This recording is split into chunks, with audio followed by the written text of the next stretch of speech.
de Todo tiene su ciencia. ¿Qué son las urgencias? ¿Cómo se generan? Bueno, en este ciclo de conversaciones por el mes del mar vamos a hablar sobre este concepto, sobre este fenómeno, su presencia en Chile y también cómo el estudio de las corrientes marinas puede ayudarnos a ver qué sectores de nuestro mar deben ser protegidos. Bueno, sobre todo eso vamos a conversarlo con Lisbeth van der Meer, directora de Oceana en Chile, a quien tenemos en contacto. ¿Cómo estás, Lisbeth? Hola Javiera, ¿cómo estás tú? Qué bueno, Lisbeth, bien también, bienvenida para hablar sobre este tema tan interesante que yo la verdad estoy bastante curiosa y yo creo que nuestros auditores también. Entonces, partí por eso, por lo base. ¿Qué son las urgencias? Bueno, es un tema bien porque antes se pensaba hacer corrientes superficiales nomás, pero hoy día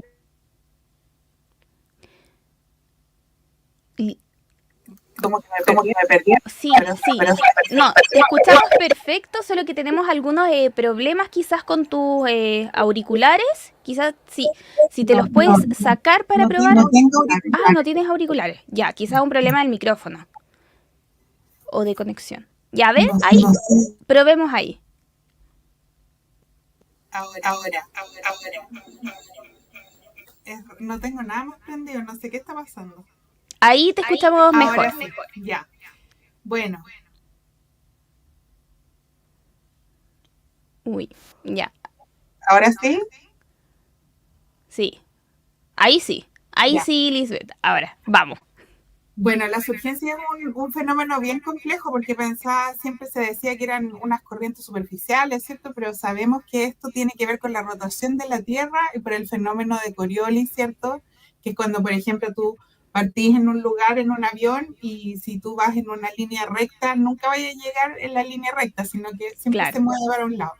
Bueno, entonces hay unos vientos que se llaman los vientos alisos que vienen desde el sur hacia el norte. Entonces siempre, por ejemplo, la contaminación en Chile va a ir siempre de sur a norte. Pero lo que pasa también es que por el efecto de Coriolis y por otros efectos se va hacia la izquierda, ¿ya? Todas las corrientes marinas. Entonces el agua que está superficial en la costa empieza a mezclarse con las aguas profundas que hay mar adentro. ¿Y qué hay ahí adentro? Muchos nutrientes, porque ahí cae todo el fitoplancton, ¿cierto? Que son pequeñas especies que al final terminan abajo en el mar y después vienen hacia la costa y ahí está todo el alimento. Y esa es la zona de surgencia que tanto buscamos para ver dónde se están alimentando todas las especies. Oye, ¿y qué tan ricas en biodiversidad y por supuesto en ecosistemas, en microorganismos que habitan ahí en esta zona de surgencia? ¿Qué tan rica es esa zona, Lisbeth? Bueno, la corriente de Humboldt, ¿cierto? Que va desde la Antártida, ¿cierto? Hasta casi Ecuador. Es una de las zonas más ricas del mundo y por eso tenemos tantos peces. Y somos los países más productivos en peces del mundo, por eso hay tantas anchovetas, sardinas.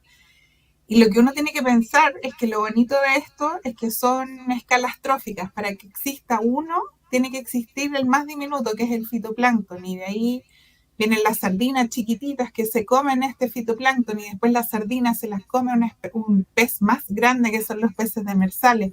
Y después ese pez demersal se lo come un tiburón, ¿cierto? Esa es como la dimensión de lo que tenemos en nuestro océano, que es muy, muy rico. Es poco lo que a lo mejor nos enseñan, ¿cierto? En el colegio sobre la inmensidad de nuestro océano y lo rico que es y abundante.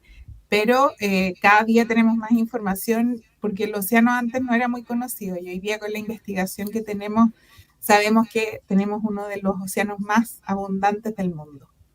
Oye, Lisbeth, ¿y cómo me llama la atención todo este proceso de lo que son las urgencias, ¿no? Tú nos comentabas ahí que está implicado este movimiento de aguas profundas que, digamos, van a la superficie y van generando un poco podríamos pensarlo como un intercambio, ¿no? Digamos, y un movimiento continuo, pero ¿cómo es provocado eso? ¿Qué lo provoca finalmente? Bueno, finalmente lo provoca la rotación de la Tierra, ¿cierto? El efecto de Coriolis, y eso no pasa, por ejemplo, en Juan Fernández. En Juan Fernández tenemos en la corriente de Humboldt no llega hasta allá. Y por eso el agua del mar, que tanto reclamamos en el verano, es tan fría acá, no es como en el Caribe, ¿cierto? Entonces en el Caribe uno ve estos océanos muy lindos, color turquesa. Bueno, esos son océanos que no tienen vida casi, porque el color verdoso ese que tenemos aquí, que es helado, ahí está toda la vida. Entonces tiene que ver con los nutrientes, tiene que ver con el efecto de Coriolis, ¿cierto? Tiene que ver con la rotación de la Tierra y también con los vientos alisos, que son estos vientos que corren de forma paralela a la costa. Entonces tienen que pasar un sinnúmero de fenómenos para que tengamos la surgencia. Y estos fenómenos efectivamente ocurren en todas las costas del mundo de distintas formas. Pero aquí en Chile tenemos esto que es muy particular, que es la corriente de Humboldt. Y si pensamos en nuestro país, por ejemplo, en nuestro océano, en nuestros mares, ¿cuánto de cercanía pasa, digamos, estas corrientes oceánicas respecto a la distancia con nuestro territorio? Bueno, tú puedes navegar hacia adentro como para tener una relación más o menos, yo diría unas 30 horas y hasta ahí está la corriente de Humboldt. Son muchos kilómetros y bueno, y en todas partes no hay la misma cantidad de surgencia. Hay lugares donde hay mucha surgencia permanente. Ese es un ejemplo, es el archipiélago de Humboldt, que por eso ahí están las ballenas, los delfines, todos comiendo, hay muchos locos, hay algas, hay un sinnúmero de especies y de abundancia porque ahí hay una surgencia permanente. En Pisagua hay otra, en Chiloé, y yo creo que hay muchas otras que ni siquiera sabemos que existen. Entonces eso es lo que Oceana busca con otros científicos, ¿cierto? Para ver qué lugares tenemos que proteger, porque estos lugares efectivamente concentran mucha vida y si hay una disrupción mínima en estos ciclos de vida, ¿cierto? Entonces ahí empiezan a ocurrir las grandes catástrofes, ¿cierto? Donde empezamos a perder especies. Oye, ¿y qué amenazas ahí se podrían enfrentar o se podrían considerar dentro de lo que ustedes estudian? Bueno, hay un sinnúmero de amenazas, algunas, por ejemplo, que se pueden trabajar, otras que son un poco naturales, pero por ejemplo, digamos una planta desaladora. Si tú pones una planta desaladora justo donde hay surgencia, las plantas desaladoras lo que hacen es succionar grandes cantidades de agua y después separan la sal del agua y después devuelven la sal al océano. Entonces ahí ese cambio en salinidad puede producir una disrupción enorme en la vida que hay ahí, porque por ejemplo generan apoptosis o ruptura de las larvas, porque hay mucha sal. Las machas, por ejemplo, necesitan un nivel de salinidad específico para eclosionar. Entonces, si tú tenés un 0,001% más de sal, no van a existir las machas. Entonces, también incluso hemos estudiado que los ríos, el río Biobío, por ejemplo, porque ese río es muy caudaloso, lleva sedimento y nutrientes al océano. Cae en un cañón y después de ese cañón se empieza a renovar estos nutrientes, ¿cierto? Para que exista toda esa vida que hay ahí enfrente de Concepción, en la octava región. Entonces, incluso si tú cortas un río que llegue el agua, eso no permite que los sedimentos lleguen los nutrientes. Entonces, todas estas cadenas que nosotros pensamos que solamente eran exclusivas del océano, la Tierra tiene mucha influencia, ¿cierto? En lo que estamos haciendo ahí, en lo que va a pasar en el océano finalmente. ¿Y cómo se hace, digamos, para enfrentar este tipo de desafíos, este tipo de problemáticas que finalmente terminan afectando a las corrientes oceánicas?